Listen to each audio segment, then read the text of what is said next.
शेतकरी संघटनेचे नेते रघुनाथदादा पाटील पुन्हा एकदा हातकणंगले लोकसभा मतदारसंघातून निवडणूक लढवणार आहेत।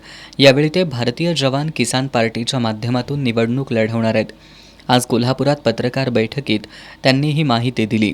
भारतीय जवान किसान पार्टीनं आत्तापर्यंत कोल्हापूर हातकणंगलेसह राज्यातील 9 जागा लढवण्याचा निर्णय घेतला असून 12 एप्रिलला कोल्हापूर जिल्ह्यातील दोन्ही मतदारसंघातील अर्ज दाखल करण्यात येणार असल्याचं त्यांनी सांगितलं।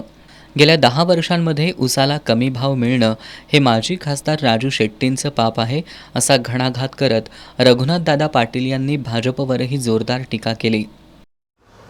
9-10 पासून सांगतो मी, उसाचा दर 2500 ते 3000 रुपयामध्ये आहे आणि ही सगळी जे काही पाप आहे हे राजू शेट्टींचं पाप आहे, हे लक्षात ठेवा। हे पास आपण देशभर जर बघितलं तर भाजपाची परिस्थिती दक्षिणेकडे तर अत्यंत केविलवाणी आहे। तुम्हाला सगळ्यांना माहीत आहे की यांच्या ताब्यात एकही राज्य नाही आहे, अगदी महाराष्ट्रापर्यंत कुठलंच राज्य नाही आहे। राहिलं 2-3 राज्य त्यांच्या ताब्यात आहेत, छोटी छोटी बाकीची राज्य त्यांच्या ताब्यातनं गेलेले आहेत। दिल्ली गेलं, पंजाब गेलं, अशी अनेक राज्य गेलेले आहेत। आता ते जे काही सांगतायत ते केवळ मोदीची गॅरंटी हे काही खरं नाही आहे।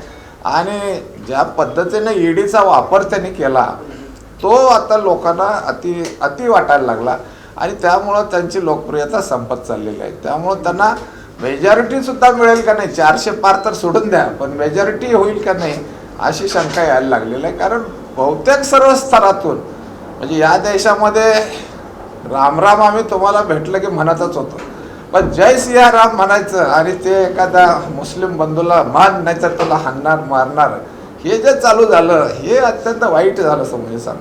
यावेळी माणिक शिंदे, बी.टी. पाटील, जी.टी. कोपर्डीकर, विजय पाटील, प्रदीप पाटील, गुणाजी शेलार, ज्योतिराम घोडके, शंकर बावडेकर आदी उपस्थित होते।